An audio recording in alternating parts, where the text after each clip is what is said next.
Hey, what's up, everybody? It is Mr. Sanders Twin again, and we are back. So I'm here with my good friend, Abby. Abby is practically invisible. Did you want to say anything, Abby? No, not much of a talker, that one. Anyway, we're going to go ahead and get right into the next chapter of Inside Out and Back Again. So without further ado, let's go. Mother's Days. On weekdays, Mother's a secretary in a Navy's office, trusted to count out salaries and cash at the end of each month. At night, she stays up late, designing and cutting baby clothes to give to seamstresses. A few years ago, she made enough money to consider buying a car. On weekends, she takes me to market stalls, dropping off the clothes and trying to collect on last week's goods. Hardly anyone buys anymore, she says. People can barely afford food. Still, she continues to try. March 15th. Okay, let's go ahead and answer that first question. Why is business at the market slow? You'll find what you're looking for in this second to last stanza. Hardly anyone buys anymore, she says. People can barely afford food. If you need a sentence starter, you can use business at the market is slow because blank. All right, let's go ahead and continue to the next poem. Eggs. Brother Coy is mad at Mother for taking his hen's eggs. The hen gives one egg every day and a half. We take turns eating them. Brother Coy refuses to eat his, putting each under a lamp in hopes of a chick. I should side with my most tolerable brother, but I love a soft yolk to dip bread. Mother says if the price of eggs were not the price of rice, and the price of rice were not the price of gasoline, and the price of gasoline were not the price of gold, then of course Brother Coy could continue hatching eggs. She's sorry. March 17th. All right, we're going to go ahead and answer that next question. How is Ha's perspective about the eggs different from her brother's? This is somewhat of a critical thinking question. You're not going to find the answer directly, but what I would like you to do is focus on the difference between these two stanzas and how the brother feels differently about the egg than his sister. Brother Coy refuses to eat his, putting each under a lamp in hopes of a chick. I should side with my most tolerable brother, but I love a soft yolk to dip bread. So what's the difference between what Brother Coy hopes from about the egg versus what the narrator wants from the egg? You can use a sentence starter. Their perspectives are different because blank. All right, let's go ahead and move on to the next poem. Current news. Every Friday in Miss Zinn's class, we talk about current news. But when we keep talking about how close the communists have gotten to Saigon, how much prices have gone up since American soldiers left, how many distant bombs were heard the previous night, Miss Zinn finally says no more. From now on, Fridays will be for happy news. No one has anything to say. March 21st. Feels smart. This year, I have afternoon classes plus Saturdays. We attend in shifts, so everyone can fit into school. Mother, mornings free, Mother trusts me to shop at the open market. Last September, she would give me 50 dong to buy 100 grams of pork, a bushel of water spinach, 5 cubes of tofu.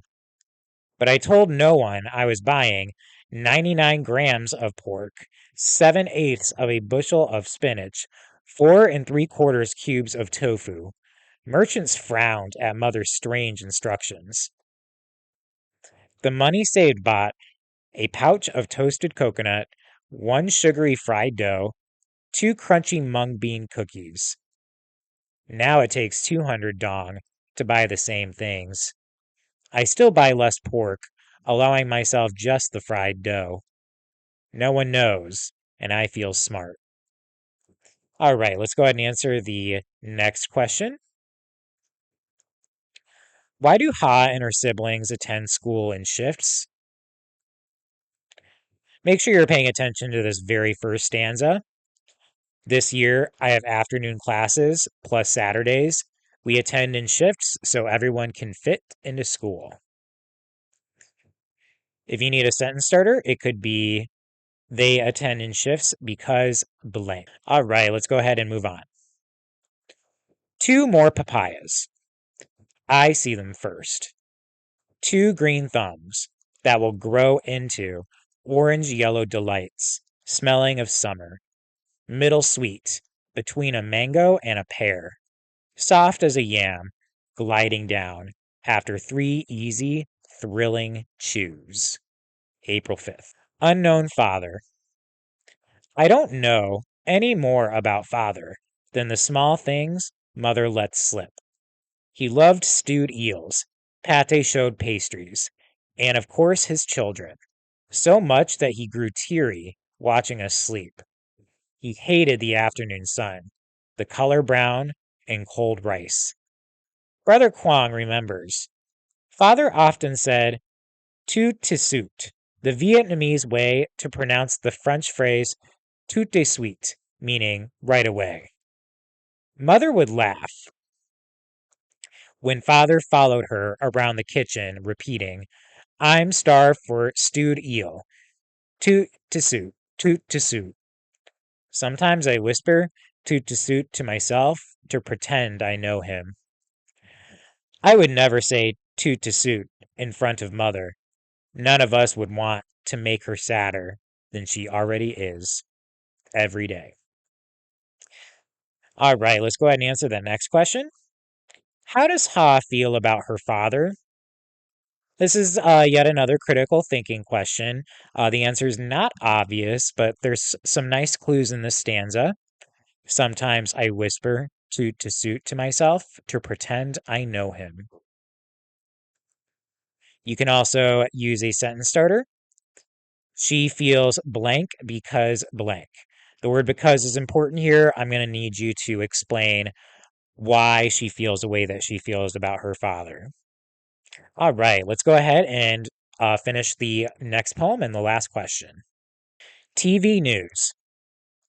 Brother Quang races home from class, throws down his bicycle, exhausted, no longer able to afford gasoline for his moped.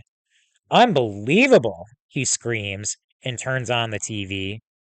A pilot for South Vietnam bombed the presidential palace downtown that afternoon. Afterward, the pilot flew north and received a medal. The news says the pilot has been a spy for the communists for years. The communists captured father, so why would any pilot choose their side? Brother Quang says, one cannot justify war unless each side flaunts its own blind conviction. Since starting college, he shows off even more with tangled words. I start to say so, but mother pats my hand, her signal for me to calm down. April 8th. All right, let's answer that last question. Why does Ha complain about her brother? You'll find what you're looking for in these couple of stanzas. Since starting college, he shows off even more with tangled words. I start to say so, but mother pats my hand, her signal for me to calm down. If you need a sentence starter, you can use she complains about her brother because blank. All right, Abby, it's time to say goodbye. All right. That is it, everybody, for our read aloud of part 2 of Inside Out and Back Again. Hope you enjoyed it, and I will see you in the next one. Until then, take care.